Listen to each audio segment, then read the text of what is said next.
নরসিংদীতে বীরত্ব ও গভীর শ্রদ্ধার মধ্য দিয়ে পালিত হয়েছে মহান বিজয় দিবস।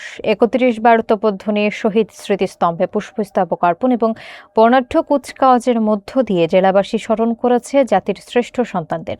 বিস্তারিত দেখুন এম ওবায়দুল কবিরের প্রতিবেদনে।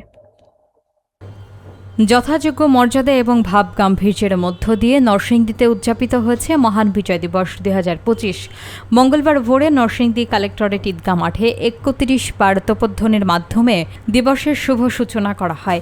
এরপর জেলা প্রশাসক মোহাম্মদ আনোয়ার হোসাইন এবং পুলিশ সুপার আবদুল্লাহ আল ফারুক জেলা মুক্তিযোদ্ধা স্মৃতিস্তম্ভে পুষ্পস্তবক অর্পণ করে শহীদদের প্রতি শ্রদ্ধা নিবেদন করেন।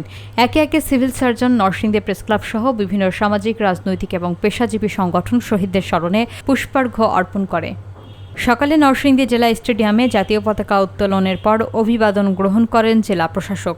এ সময় তিনি তার ভাষণে মুক্তিযুদ্ধের চেতনা ধারণ করে একটি উন্নত বাংলাদেশ গড়ার প্রত্যয় ব্যক্ত করেন। পরে স্টেডিয়ামের সবুজ গালিচায় পুলিশ, আনসার, বিএনসিসি এবং বিভিন্ন শিক্ষা প্রতিষ্ঠানের শিক্ষার্থীদের অংশগ্রহণে মনোজ্ঞ কুচকাওয়াজ ও শারীরিক কসরত প্রদর্শিত হয়। বিকেলে জেলা প্রশাসনের পক্ষ থেকে জাতির শ্রেষ্ঠ সন্তান বীর মুক্তিযোদ্ধাদের জন্য বিশেষ সংবর্ধনা অনুষ্ঠানের আয়োজন করা হয়, যেখানে বক্তারা মুক্তিযোদ্ধাদের অসামান্য আত্মত্যাগের কথা কৃতজ্ঞতার সাথে স্মরণ করেন। এছাড়াও দিবসটি উপলক্ষে নরসিংদী পৌর পার্কে জমকালো বিজয় মেলার উদ্বোধন করা হয়, যা স্থানীয়দের মাঝে ব্যাপক উৎসাহের সৃষ্টি হয়। জেলার প্রতিটি উপজেলাতেও প্রশাসনের উদ্যোগে অনুরূপ কর্মসূচির মাধ্যমে দিনটি উদযাপন করা হয়েছে।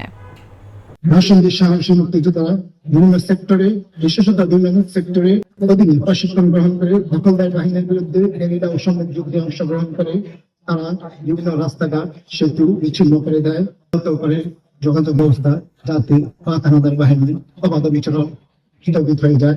অবস্থান আক্রমণ চালিয়ে তাদেরকে চিহ্নিত করে মুক্তিযুদ্ধে অবলীলাবদ্ধ অবদান রাখে। মুক্তিযুদ্ধ চলাকালে নরসিংদী জেলায় বহু নিরীহ মানুষ শহীদ হন, অসংখ্য ভাব নির্যাতনের শিকার হন।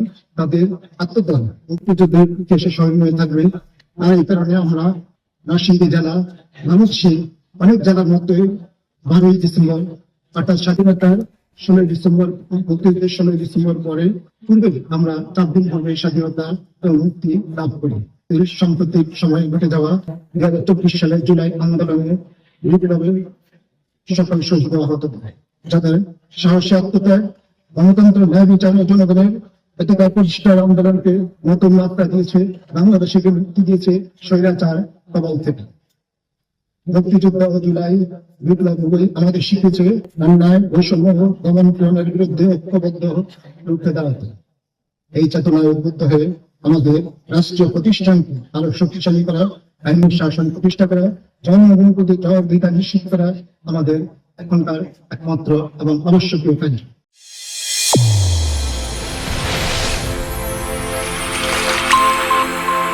চ্যানেল A1 হৃদয়ের স্পন্দন।